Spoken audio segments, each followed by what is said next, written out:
We are standing by for the commander of Camp Fleet Pack to arrive. I will begin by reading the biographies of the dignitaries who will be participating in this change of command ceremony. Beginning with Commander Vincent Pellerin, who is the outgoing commanding officer. Commander Pellerin was born and raised in Montreal, Quebec, and joined the Canadian Armed Forces in 2004 as a naval warfare officer.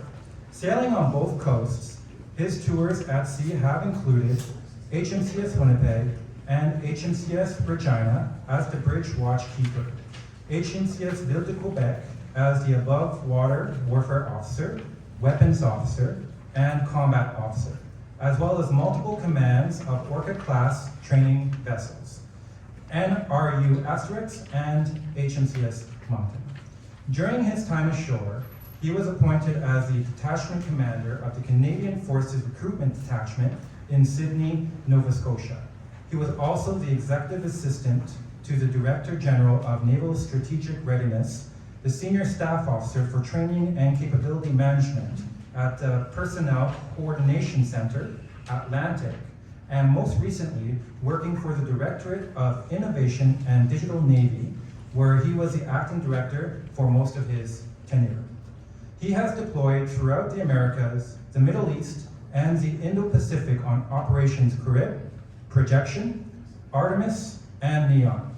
He has a Bachelor's of Military Arts and Science and a Master's in Defense Studies from the Royal Military College of Canada, and is a graduate of the Joint Command and Staff Program at the Canadian Forces College in Toronto, Ontario.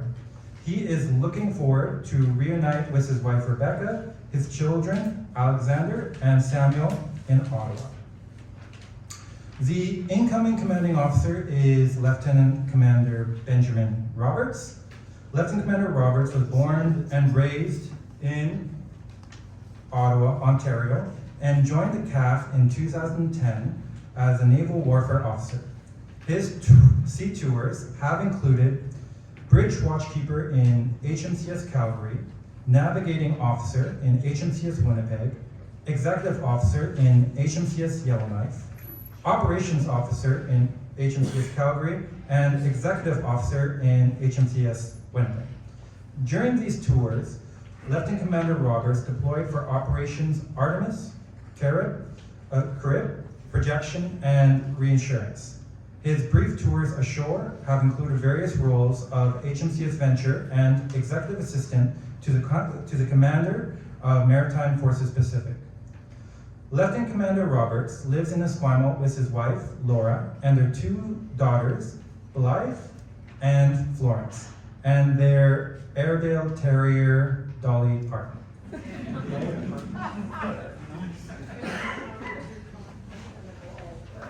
Okay. So the Commodore will be arriving, so when he arrives, we'll all stand.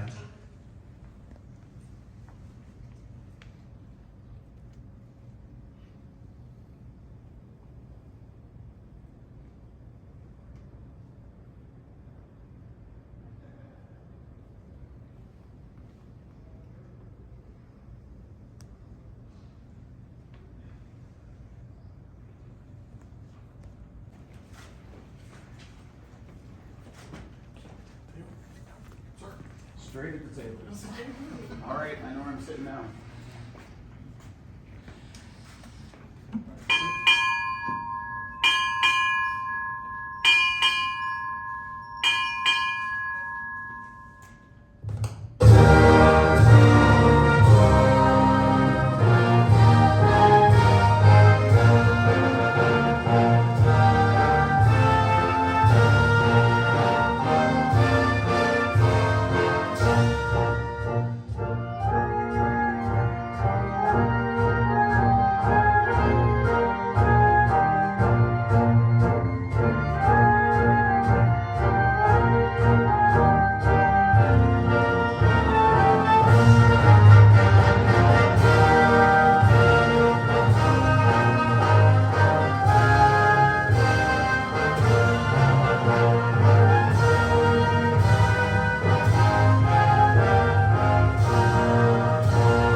everyone to please be seated.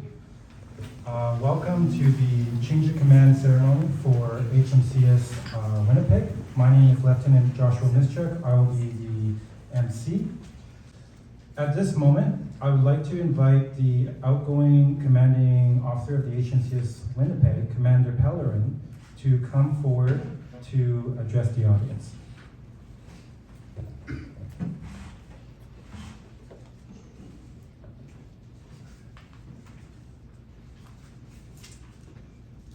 Bonjour tout le monde. Je vais commencer d'abord pour m'excuser parce que mon adresse est surtout en anglais. Mais je veux dire une petite note que j'ai vraiment apprécié le fait que quand je suis venu ici sur Winnipeg, c'était comme la ville de Québec, la côte ouest. Il y avait beaucoup de francophones, puis j'ai eu beaucoup de fun de jaser avec le monde dans la langue de Molière. J'ai vraiment apprécié ça. All right, now with that said, I was told a long time ago, change of command ceremonies are really about the outgoing captain. So whenever I came into a command, I didn't have any requests. Now I've done this a couple times, I realize it's not even about the outgoing captain. It's about the outgoing captain recognizing all the people that made that journey a success. You know, and that's really what I want to do. And take that opportunity and reflect over the last 2 years and thank people who did a lot of stuff. So the past 2 years, Winnipeg was a pioneer on a number of fronts. We're the first ship to sail with a minimum crew of 150 while embarking 100 trainees. You know, that was quite something. We had Admiral Robinson who was sailing with us, and he said he'd never seen so many S3s and acting sub-lieutenants running around a ship as on Winnipeg, and that was cool. We were the first ship to sail without stewards, which posed a whole bunch of interesting quandaries, and it's not just about serving food. And we went through several iterations. And from what I understand, some of our experiences made it up to DNAV log, and we had impact at the strategic level that way. We're the first ship to formalize a process to qualify master sailors as duty petty officers in order to help the NCOs on the ship who were running quite short and were running tighter duty watch rotations than the junior ranks. They were on average about 3 to 4 times a month, and the coxswain was instrumental in addressing that. And we're also going to be the first ship to go down to a minimum crew of about 10 people while we're in the dry dock period, which had a number of engineers and logisticians waving their hands in the air like Muppets and wondering how's this going to work. But we found a way. You know, we're going to do it. When we started sailing, some of the things we did at first were actually the most complicated. So it was kind of doing things in reverse order. So the very first time I went to sea with the crew, it was our first time sailing together. We had the Commodore embarked, supporting a task group exercise that my ship wasn't really part of because we were supporting special forces at the same time, all with our minimum crew of 150 people. And the funniest part of all that is when some of the planning staff were getting together, they were telling me, don't worry, you're only gonna have 6 special forces people joining our ship. It was more like 60. And so our ship's company went up to about 300. 150 of them were untrained sailors of various backgrounds. It wasn't always pretty, but how could it be? We were doing things that were not in the book, and it was great. There were some hiccups along the way, but we failed fast, we adapted, and then we carried on. As time went on, we got into our groove and were able to focus on our primary mission, which was training all of those 150 some odd people that we had on board.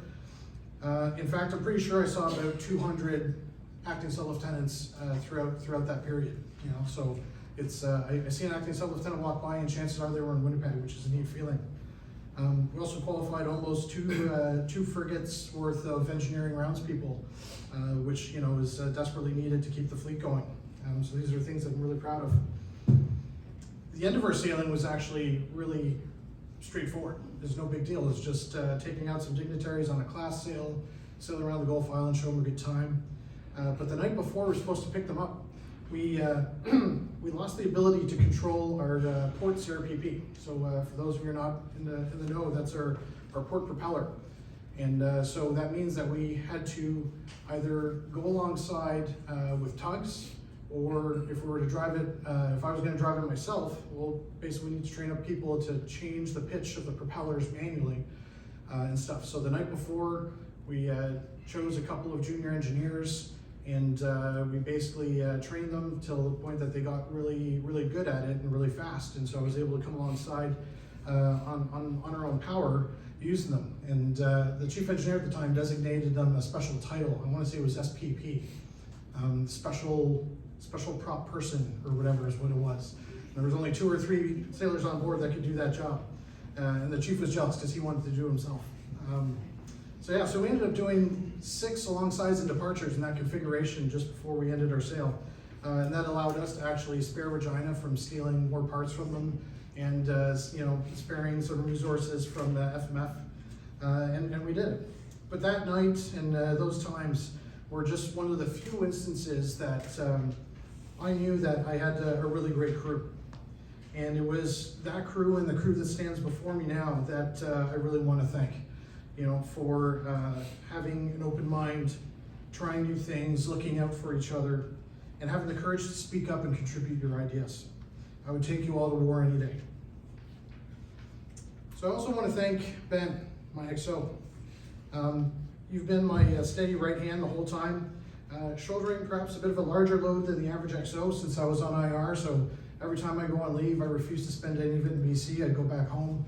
And stuff, and so you were acting captain a fair amount, and even in the past year, I think I had to add it up for your power. It was about 5 months worth since when we stopped sailing. I was going all over the place on various taskings, either on orcas or in Hawaii and stuff. But I was always able to trust you right from the get-go. You just engender that trust, and whenever I needed either 2 captains or I needed to be in 2 places at once, I knew I could always rely on you. I think that the fact that you're selected to go to sea training speaks volumes of your talent, your professionalism, expertise, and leadership. Thank you. Jamie Coxon, I want to thank you for your passion and energy. Where is she? There she is. She's hiding. She doesn't want me to thank her. I want to thank you for your passion, your energy, and everything you bring to what you do. It's quite a sight to see someone care so much for her crew while maintaining a high level of discipline. I always like to joke that I never had to charge anyone on the ship, and the only trials that I had to preside over were for other units. So that was always a fun little thing that made me smile. You jumped on board in a hurry and at short notice to go to sea into a bit of chaos, but you thrived in that chaos. Over the past year, you've really shouldered a significant burden, what with the changing DWP dates and the persistent absence of either myself or the XO. It was really a command team of 2 of varying permutations throughout the year, but you were the one constant North Star. I think your appointment to PCC Coxon also speaks volumes of your talent, professional expertise, leadership, but also underscores your compassion for your fellow sailors and your determination to do right by every single one of them. Thank you for everything that you've done. Commodore Mazur, I want to thank you for your faith you've shown in me, tolerating some of my eccentricities. I know you've wished you can get me more sea time, but I want you to know that as a few weeks ago, I actually managed to sail exactly as many sea days on an orca as I have on a frigate since taking command. And it was a great time. Adam and Joanne and Jack. So for those who don't know, it's my brother and sister-in-law, my nephew. So they live in Oak Bay, so they were my family away from home. And I just want to thank him for that. It was really great to spend that time with you guys. Zach, where are you? I can't see you. There you go. Playing Zelda with you was a highlight, and it's like the old school N64 version, Ocarina of Time, so, see, and I said it right. I didn't, there we go. So when I go back home, I'm going to keep playing that and send you some screenshots. Also want to thank Larry. So Larry Worlshire, Sergeant retired, Royal Canadian Air Force. It's my father-in-law. He drove all the way from Montreal just to be here, which is significant. I want to thank you also for helping out the family while I was away, because there was some significant events that we'll talk about in a bit that you were able to help for. But I also want to help you for all of your perspective and your experience whenever we talk shop. It's always been valuable, and always reminding me that it was one of the first things you said about the military is that you'll never rage so hard or laugh so hard than when you're in the military. And when Monty Python isn't funny anymore, it's time to retire. That's wisdom from right over there. Alex and Sam, so my boys, thanks for being the best troopers ever. So for those of you who don't know, they've been to 5 different schools. They've moved 7 times and had to endure the last 2 years without their dad. I know that having me gone has been tough, but it's over now, and thanks for supporting me. I'm also very proud of you. And by the way, as you can see, they've joined Sea Cadets this year of all years, which speaks volume to how awesome they are. And just so you know, one of them knows all their international flags, and the other one can operate a radio, so the NAVCOM's got a head start. So the rest of you in the crowd, you need to go talk to them after during sandwiches and tell them why your job is better. You know. Rebecca, so you've always had to put up with a lot, but these last 2 years were definitely something else. 2 days into my command, our basement flooded. No power, and she had to deal with that on her own until Larry could drive up from Montreal and help do that. She even had the electrical outlet for the washing machine melt on her, and of course she called me. She called my desk. What she didn't know is that Admiral Robinson actually answered the phone. And of course, being the staunch defender of me, she's like, "Who are you? And why are you at my husband's desk?" You know. And the Admiral, the gentleman, was just like, "Oh, well, I'm Admiral Robinson," you know, and he left a nice little note saying, "Call your wife." We were sailing at class while that happened, you know. It was great because then I got to tell the Associate Deputy Minister about that, which also sent her for a role because she doesn't like being the center of attention. So she loves the fact that this is dragging on and on about her. Yeah. You've been on your own raising 2 teenage boys, and that's no small feat. I can't even describe what and how you do the things that you do. So I'm going to give everyone one example of the kind of tenacity and awesomeness that you are. So for the past couple of weeks, we've been having this on again and off again argument over a tradition that she's maintained. So at all the ships I've ever been to, she's usually made some homemade fudge for the wardroom or the ship in Moncton, and she felt guilty for not having done that for Winnipeg. And so she wanted to make it when she came here. She's traveling with the 2 boys for a couple of days, ferries and flights. I'm like, just stop, don't worry, it's okay. You don't need to. And I lost that argument 2 nights ago where she made a whole ton of fudge. And so after the ceremony at lunch, you'll see some fudge and some peanut butter squares, and that's Rebecca maintaining her tradition, you know, and the fudge just melts in your mouth, it's awesome, you know. So just want to thank you again, Becca, for that. I love you. All right, so Ben, thanks for taking over for the next few months, so I can go home early. You've spared me the need to do a turnover with my permanent replacement, so you can take care of that. But please allow me to mother you one last time. Never forget, it's always about the people. Regardless of the mission, it's always about the people. Sir, I stand relieved.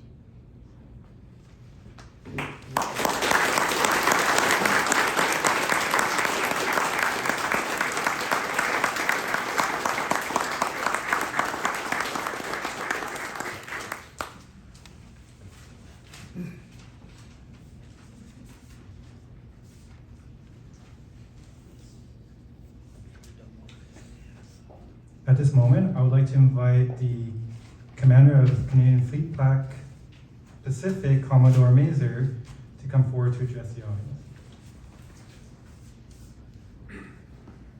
Ok, Vince, tu as commencé en français, alors je vais faire la même chose. C'est vraiment un plaisir d'être ici avec le groupe distingué ici, avec tous les membres de la famille de NCSM Winnipeg, la famille de le capitaine, le commandant second, et avec le capitaine d'armes et les commandants qui étaient précédents, qui étaient ici avant Vince, and all the families that are here as well. So it's really a pleasure to be here today. I've been fleet commander for an extended period of time. I've had the pleasure of leading the women and men that make up our fleet for an extended period. And one of the funny things about that is I think every commanding officer and every XO I've sort of had the pleasure of giving them the phone call saying you're going to be in command. And my job here today is easy because I recognize the outgoing commanding officer and welcome the incoming commanding officer. And when I look at Vince, I still remember going down the jetty in Hawaii, phoning you out of the blue. It would have been just before Christmas, I think in 2002, and saying, listen, Naval Succession Planning Board just has an opportunity to provide you. And knowing you have been away a lot, knowing you have been through a lot with your family already, and military families are the support that we all require. And there's a breaking point on the professional and the personal side that we always have to be aware of.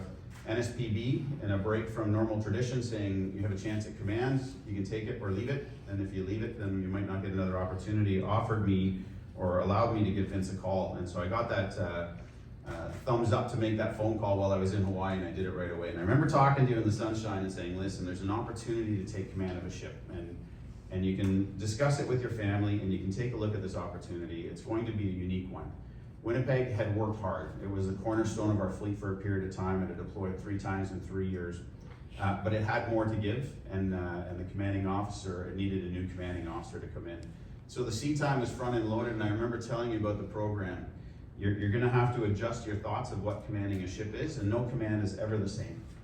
Command is a very personal thing, the program's a personal thing, the crew is a personal thing, and how it impacts families always has to be taken into account. But this one was going to be very specific because there's a lot of sea time up front.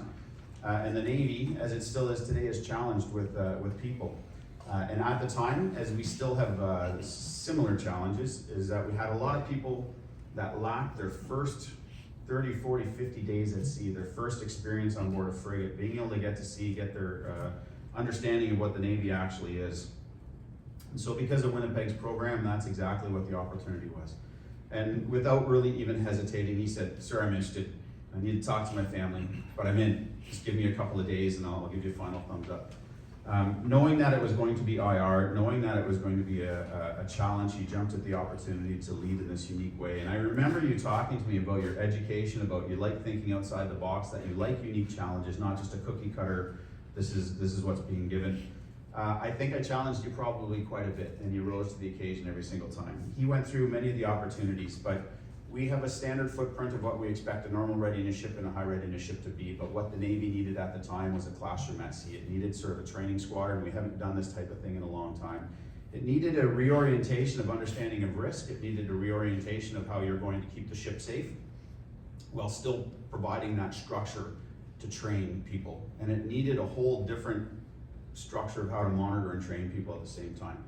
And I gave the problem to you, and I think your end state was, you said under or around 150 crew. You're probably more like around 140 making the ship work and carry out whatever tasks and missions we had in about a 10-person training section. Because you don't bring 100 brand new junior officers and junior sailors on board that barely know what port, starboard, forward, and aft means, and keep them safe and give them their first experience and get them the training that they need, without reorientating the expectations of your whole ship's company of what they're there to do, and making sure that they achieve that and you track it in a whole different way. Because we're used to combat readiness, we're used to how many gun shoots did you do, this, that, and the other thing, and this was a whole different way of looking at it. And I remember the whole ship's company adopted it, and I think the first time I was on board, or it might have been on the TGX, where the morning pipe was save the fleet at the end of the XO's morning pipe every morning, and I thought that was kind of unique. And talking to the sailors there that were so excited to finally get off the waiting list and get to sea and get their first foreign port and to get their exposure so that they could then go on into further their trades training and actually understand how a frigate operated. You probably put through around 300 or 400 sailors alone for the first time when it comes to getting that at-sea experience. You did it safely, you did it with panache, you did it with special forces on board, you did it during F&O courses, you did it during a TGX where I came on board and used you as a command platform as well as the target launching platform and all kinds of things that occurred. And the stresses and strain that puts on a crew, I never met an unhappy Winnipeg sailor, and I never, all those trainees felt welcomed, supported as they went through. And not only, even when we came to the end of the ability to keep Winnipeg going to sea, and we needed to shift to higher priorities. While the ship was alongside, it was a classroom for about a year alongside, and the number of duty officers, duty petty officers, people awaiting training that got on board there, their Know Your Ship book, done because of you, is incredible. And so you've had a lasting effect not only on the Winnipeg crew and the families, the extended family, but also on our Navy, and you kind of set up It's funny, because in certain areas, we relied on Vancouver doing an operational deployment, coming up with a concept for how we structure a ship. And we're actually doing the exact same kind of thing with Vancouver now, using the Winnipeg model of how Vancouver's going to sail sort of for the next year. So thank you very much for your leadership. Thank you very much for taking on this task. Thank you very much to your family that I know, being IR, especially on this coast, it's not easy to get back home. It's a challenge, and I also have to acknowledge that every time I went away, you're my go-to to be acting fleet commander. And I loved your updates because they were succinct one-liners. This issue happened, decision made, we're good to go, no need to worry. And that was pretty much it. So I don't know if he's like that, XO, swaying in all of his correspondence, but it was very precise to the point. I never worried, and you did it with style. I wish you were staying in our fleet and that we could continue benefiting from your knowledge, but I know we have another task at the end of this change of command, which sets you on your path for where you need to go in Ottawa, and there's no shortage of problems throughout our fleet, throughout the Navy, and throughout our Canadian Armed Forces that need leadership like yours to get to. So thank you very much for your time. Just while everyone's gathered here, you can read, and we're gathered in the wardroom because there is no HMCS Winnipeg to actually do this on, because it's in a docking work period. It's in a docking work period that is getting it ready for the future. That's going to get it through another 5-month cycle or a 5-year cycle when it comes back to the fleet, which is a critical thing, because I want to acknowledge to the ship's company in Winnipeg, and I'm not sure how many of you sailed in the ship or did multiple deployments, and it probably doesn't really matter because many of you probably deployed on other ships, got home for 6 or 7 months, did a course, and then got on other ships and deployed. The pace of what we're seeing in the world right now, the security threats in the world, the need for Canada to be present forward in the world is unrelenting. And so we are pushing quite hard. We're monitoring our ships to make sure they stay safe. We're answering the call as best we can with the Government of Canada, with the equipment that we have. And I want to thank all of you wearing a uniform out there, and all your families that are here that continue to answer that call, because it is a challenge, and I recognize that. Winnipeg was getting a little bit tired at the end. All the ships are showing their age like I am, and I get up off the couch and I have creaks in my knees and hips and everything else. Do yoga, it helps. And so the ship is over doing a big yoga session with C-SPAN right now and getting upgraded.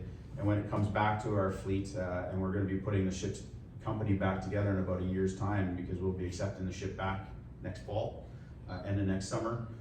It is going to be the most modern, fitted with USU, multi-role boats, A&B radar, and ready to go to represent our country.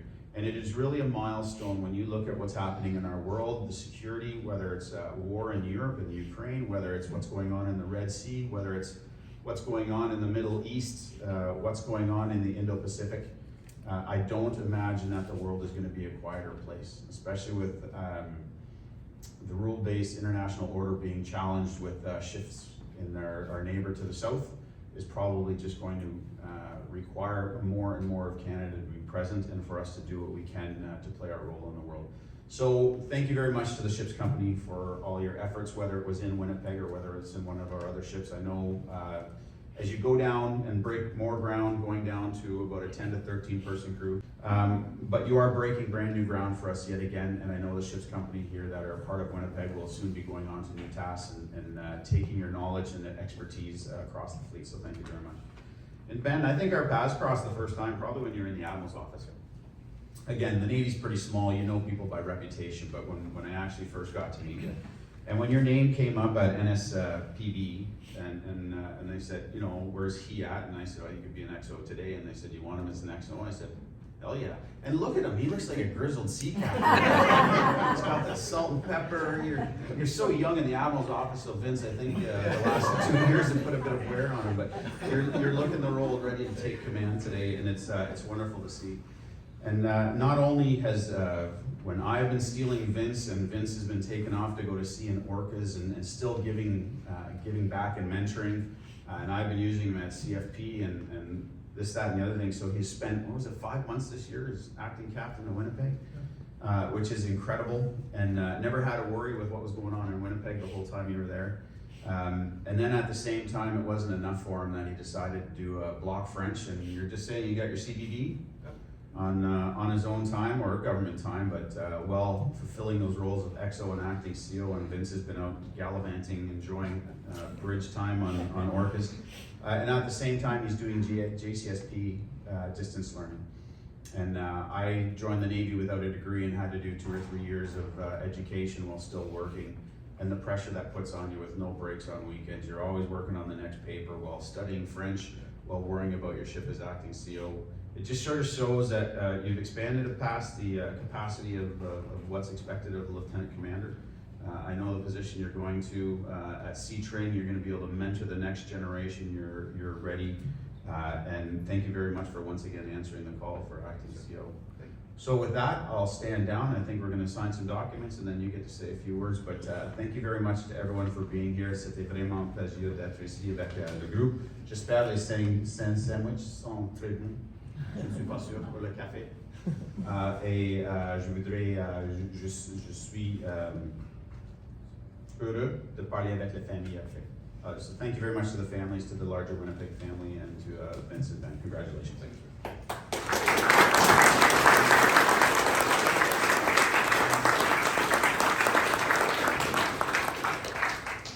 Thank you, sir.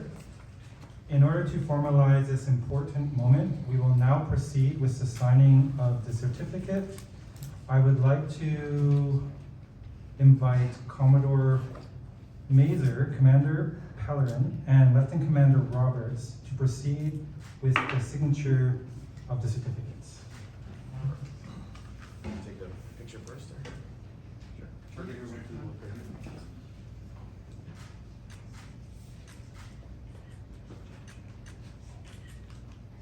Good to go? Oh man, fountain pens. No. Only taking out my clicker. Don't touch them, don't touch them. That's a good signature. Not mine.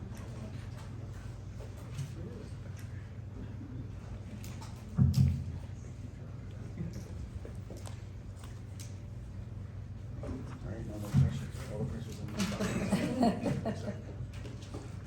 I would now like to invite Lieutenant Commander Roberts to address the audience. All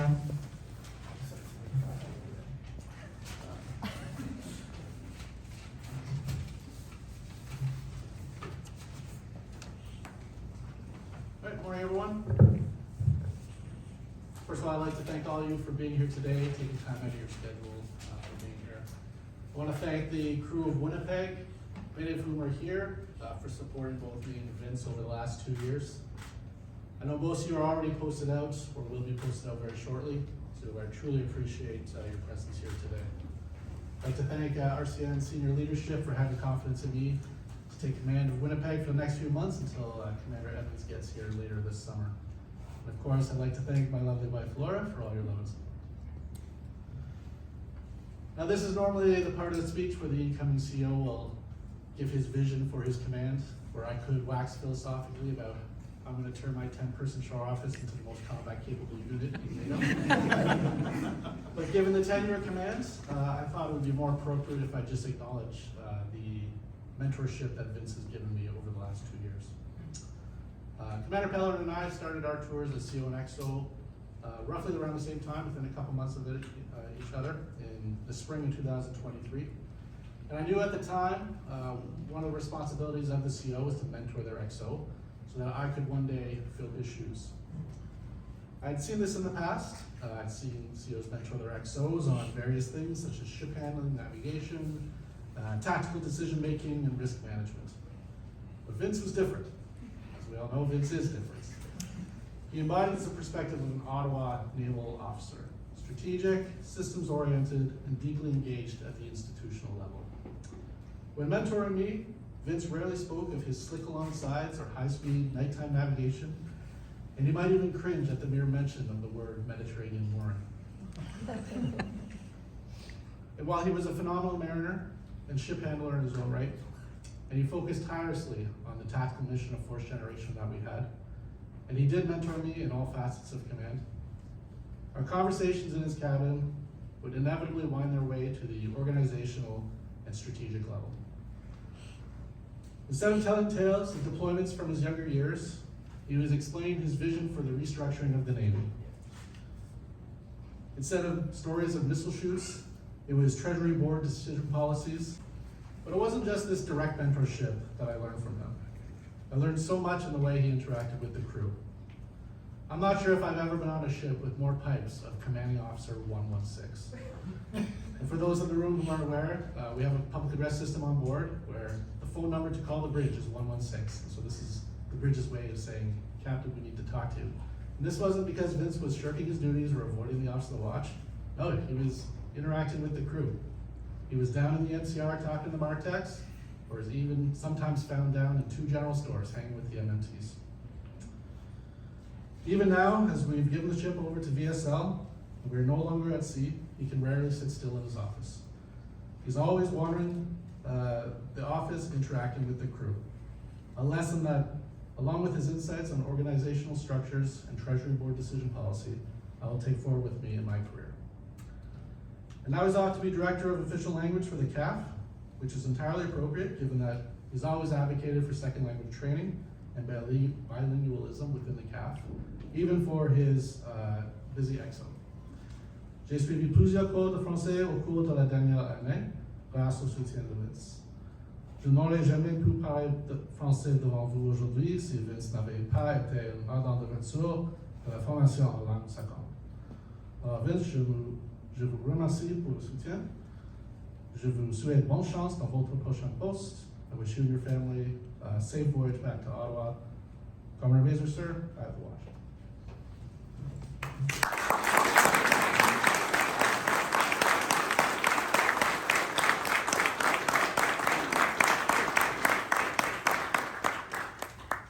Thank you, sir. Everyone, please rise for the playing of God Save the King.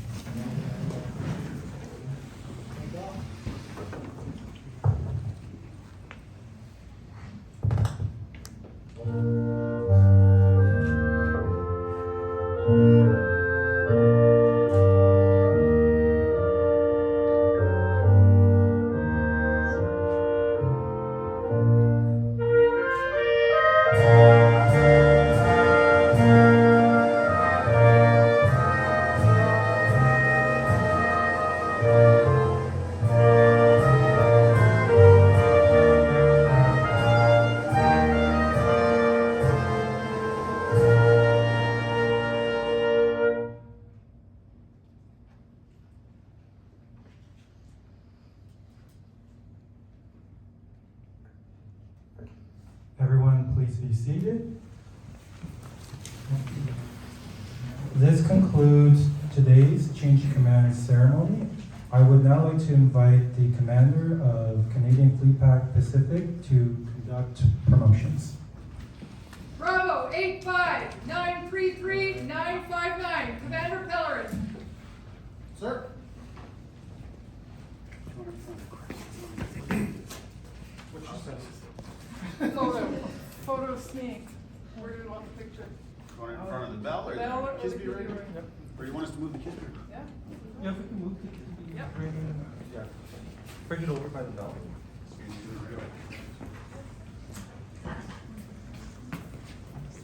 Always the photo. The last time you get to do something in front of your computer, although you're not the commanding officer anymore. You're now alumni. All right.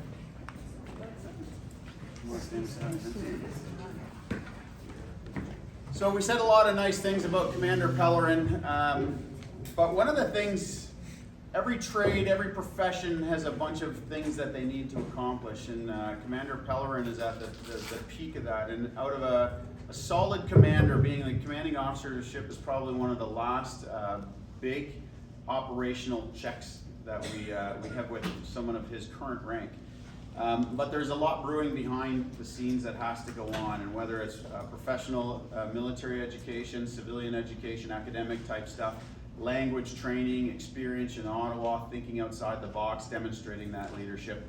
We talked about his leadership as commanding officer today, and it is probably the toughest place to lead because you are on your own so much. You are with a very dynamic situation, everything from the middle of the night, Captain, should I go port or should I go starboard, or to influencing silly fleet commanders that just keep saying more and more and saying, no, slow down. Or, hey, instead of going to sea with 220 people, see if you can do it with 140 and use all the rest of the trading points. And so the Navy saw fit for promoting Commander Pellerin to his new current rank. Congratulations on being for being the newest Captain Navy in our Navy. Congratulations.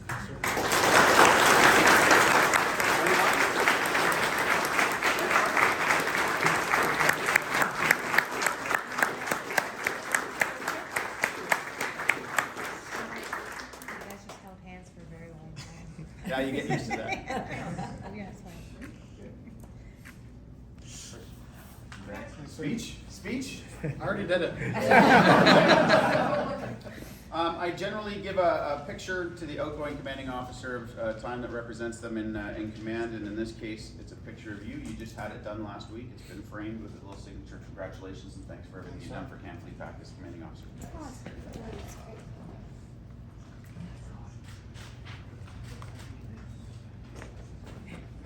Gotta be able to see Winnipeg.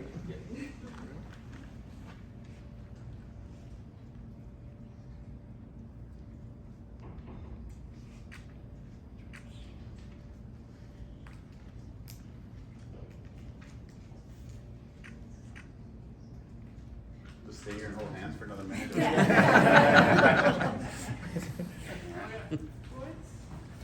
Rebecca, please.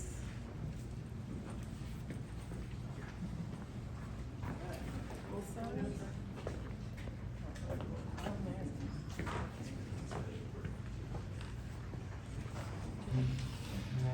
Tell us where to stand, because if you don't. Go. 3, 2, 1.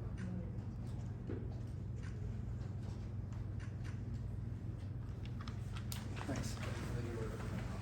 Vince, I think you have some drawing to do vertically if you want to stand up. See.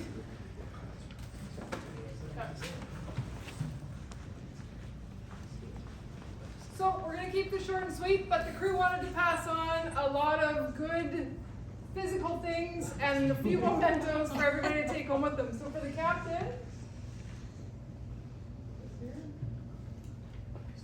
actually I'm not gonna bring it over. Sorry, I'm gonna point at it. I don't want to wreck it. Okay, so if everybody wants to take a turn of the table after, this paddle was made and presented on behalf of HMCS Winnipeg, made by HMCS Winnipeg crew, and for you to present, I do want to call up your wife, Rebecca, please. Rebecca? And Alex and Sam? No flowers because you can travel better with these. But the crew would also like to pass these on to you guys. So thank you. Thank you for borrowing us your dad and your husband. It's been great. And then perfect. Thank you. Okay, sir. There's more. We don't want to crash anything. Yep. I don't want to crash anything. CSC? So, sir, on behalf of the ship's company, we'd like to present you a few departures. An appreciation of your memorable time. There's a plaque over there. As well, we had this chest deck refurbished, and it's nautical themed. So you'll get to practice your skills a bit more. Another one. And just as importantly, Laura? Yeah, I do not want to pour baby. Yeah, come on up. Good for you. I'm not going to take them out of the vase, but they are beautiful. And then a good for a picture.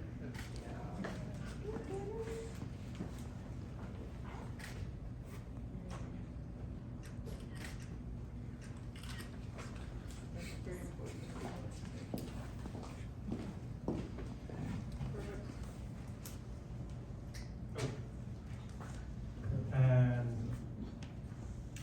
I would like to call Chief Ensign to present the departure gift for our coxswain. Hey, Coxswain, on behalf of grateful shipmates from the wardroom, the Chiefs and Paid Officers Mess, and the Junior Ranks Mess, we'd like to provide you with a couple of departure gifts and thank you for all your leadership and dedication to Winnipeg. Everyone has felt it, and there are no words to truly articulate our appreciation, so thank you. We have a saddle riding pad with our beautiful crest on there, and then a travel voucher for maybe Kelsey to go somewhere cool. Hawaii?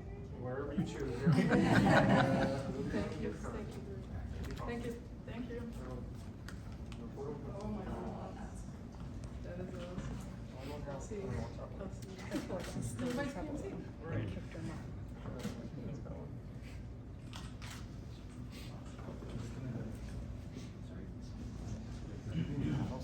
Sure. He hates pictures. Thanks.